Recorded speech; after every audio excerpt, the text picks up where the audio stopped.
कालापानी और लिपुलेख को लेकर सीमा विवाद पर भारत से वार्ता टालने को लेकर नेपाल ने नाराजगी जाहिर की है। नेपाल के एक शीर्ष नेता ने रविवार को भारत पर दोहरे मापदंड अपनाने का आरोप लगाया।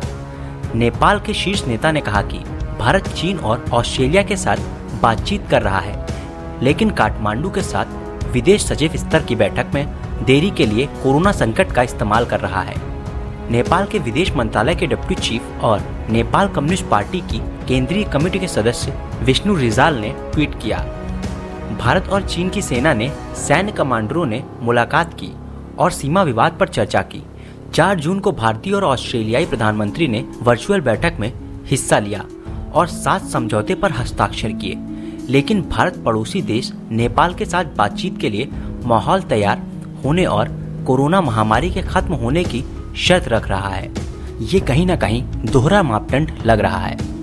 नेपाल की संसद में आज नए नक्शे को मान्यता देने के लिए बिल पेश किया गया।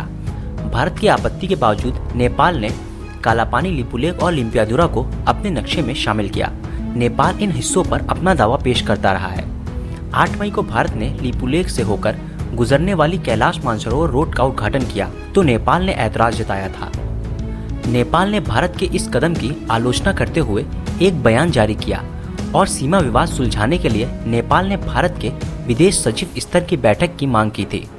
भारत ने कहा था कि कोरोना महामारी की चुनौती से निपटने के बाद वह इस मुद्दे पर वार्ता करेगा।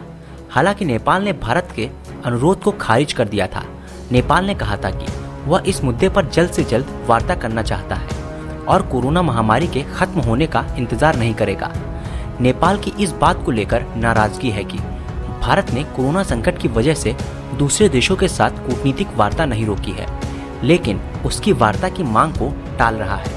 इसके पहले भी नेपाल की संसद में भी कई नेताओं ने सवाल खड़े किए थे और कहा था कि रक्षा मंत्री राजनाथ सिंह अगर महामारी के दौरान सड़क का उद्घाटन कर सकते हैं तो बातचीत करने में क्या दिक्कत है। नेपाल की संसद में आज नए नक्शे को संवैधानिक मान्यता देने के लिए बिल पेश किया गया। सूत्रों का कहना है कि बिल पास होने में ज्यादा मुश्किलें नहीं आएंगी, क्योंकि सरकार को इस मुद्दे पर विपक्ष का भी समर्थन हासिल है। नए नक्शे को नेपाल की कैबिनेट की मंजूरी पहले से मिल चुकी है। हालांकि भारत ने नेपाल के नए नक्शे को अनुचित करार देते हुए अपनी संप्रभुता का सम्मान करने के लिए कहा है। नेपाल के प्रधानमंत्री केपी ओली भी सीमा विवाद को लेकर तमाम आक्रामक बयान दे चुके हैं। नेपाल पीएम ने कहा था कि वह अपनी 1 इंच जमीन भी किसी और को नहीं देंगे। ओली ने कहा था, अब यह मुद्दा और शांत नहीं होगा। अगर हमसे इस कदम में कोई नाराज होता है तो होए, हमें इसकी चिंता नहीं है। हम अपनी जमीन पर किसी भी कीमत पर अपना दावा पेश करेंगे।